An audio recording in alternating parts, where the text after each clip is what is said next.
Assalamualaikum warahmatullahi wabarakatuh. Perkenalkan, saya Tiara Anesta Asri, BP 1810542012. Baiklah, pada video kali ini saya akan melanjutkan materi mengenai statistik multivariat, yaitu mengenai uji MANOVA. Baiklah, sekarang kita coba membahas mengenai uji MANOVA. Uji MANOVA ini merupakan uji statistik yang digunakan untuk mengukur pengaruh variabel independen yang berskala kategorik terhadap beberapa variabel dependen sekaligus yang berskala data kuantitatif. MANOVA ini juga sering disebut dengan multivariat ANOVA. Atau lebih sederhananya, uji MANOVA ini digunakan untuk mengukur pengaruh variabel independen terhadap beberapa variabel dependen secara simultan atau secara sekaligus. Baiklah, kita coba dengan studi kasusnya dengan menggunakan SPSS, mana dari data ini kita akan mengetahui pengaruh jenis pupuk terhadap pertumbuhan tanaman, yaitu tanaman jagung, padi, dan kacang hijau. Baiklah, kita buka aplikasi SPSS-nya, klik variable view, kemudian di bagian menu ini kita masukkan seluruh variabelnya, yaitu Y, X1, X2, dan X3. Dengan desimalnya kita ganti menjadi 0 semuanya di seluruh variabel. Kemudian label untuk variabel Y itu merupakan jenis pupuk. Dengan value-nya kita ubah di sini value 1 yaitu pupuk A. Value kedua pupuk B. Dan value ketiga yaitu pupuk C. Kemudian oke. Dan X1 yaitu jenis tanaman yang pertama tadi yaitu jagung, kemudian padi, dan kacang hijau. Kemudian kita kembali lagi ke Excel, kita copy data yang ada dan kita pindahkan ke data view di SPSS.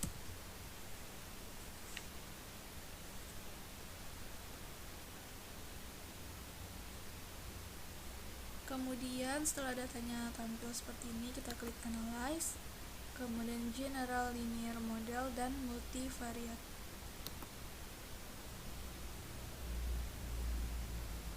Di bagian dependent variable, kita masukkan seluruh variabel X1, X2, dan X3.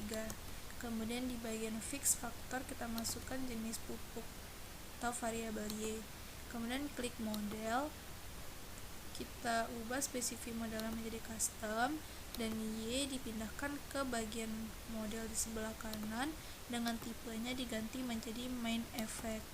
Kemudian continue, dan selanjutnya yaitu post hoc, pindahkan variabel Y ke sebelah kanan di bagian post hoc test for, kemudian klik Bonferroni, kemudian continue, dan di bagian option seperti tadi kita pindahkan Y ke display means for, kemudian klik descriptive statistic, observe power, dan homogeneity test, kemudian continue.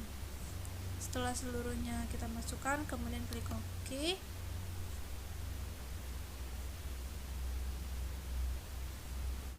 Maka dapat dilihat inilah hasil atau tampilan dari hasil analisis MANOVA-nya. Ada beberapa output yang dihasilkan. Baiklah, kita akan coba menginterpretasikannya atau coba membacanya satu persatu. Kita mulai dari tabel output descriptive statistik. Di sini descriptive statistik menunjukkan rata-rata pertumbuhan tanaman. Kita mulai dari yang pertama yaitu tanaman jagung. Dia memiliki tinggi rata-rata atau rata-rata tertinggi yaitu dihasilkan apabila tanaman jagung menggunakan pupuk C dengan rata-rata tertingginya yaitu 77,50 cm, yang mana nilai standar deviasinya ini juga terletak pada pupuk C, yang mana dia memiliki, yang kita ambil yaitu yang memiliki nilai terendah. Maka dapat disimpulkan bahwa pupuk C ini tepat digunakan untuk menanam tanaman jagung. Kemudian untuk pupuk A dan B terhadap tanaman jagung ini lebih rendah dibandingkan pupuk C. Kemudian kita baca yang kedua, yaitu tanaman padi. Pada tanaman padi ini, hasil pertumbuhan tanamannya itu rata-rata tertingginya terletak pada penggunaan pupuk B, yaitu dengan nilai sebesar 84,71 cm, yang mana standar deviasinya yang terendah yaitu terletak pada pupuk C, sehingga dapat disimpulkan bahwa pupuk C lah yang tepat digunakan dalam tanaman padi, karena yang dilihat adalah dari standar deviasinya. Kemudian pada tanaman kacang hijau, dia memiliki rata-rata tertingginya dengan menggunakan pupuk C, yaitu sebesar 79,50 cm, yang juga disertai dengan standar deviasinya pada pupuk C juga yang paling terendah, yaitu sebesar 5,345. Maka dapat disimpulkan bahwa pupuk C lah yang tepat digunakan dalam tanaman kacang hijau. Kemudian kita lanjut ke output selanjutnya, yaitu multivariate test, yaitu untuk menentukan apakah ketiga jenis pupuk memiliki kemampuan yang sama dalam mempengaruhi hasil pertumbuhan tanaman secara simultan atau tidak, yaitu dilihat dari nilai signifikannya. Pada variabel Y ini, atau ini variabel jenis pupuk, yang dimana terdapat 3 metode, yaitu Pilais Trace, Dux Lambda, Houtling Trace, dan Roy's Largest Root, dimana semua nilai signifikan keempat ini, yaitu nilai signifikannya kecil dari 0,05. Berarti disimpulkan bahwa jenis pupuk memiliki kemampuan berbeda dalam hal mempengaruhi pertumbuhan dari ketiga tanaman tersebut. Kemudian kita lanjut lagi ke output 11-nya, test of equality of error variance. Diperoleh nilai signifikannya yaitu pada tanaman jagung sebesar 0,585, kemudian tanaman padi yaitu 0,117, dan tanaman kacang hijau yaitu sebesar 0,293, di mana nilai signifikan dari ketiga tanaman ini yaitu nilainya besar dari 0,05. Maka asumsi kesamaan populasi hasil pertumbuhan tanaman berdasarkan kategori jenis pupuk itu dipenuhi.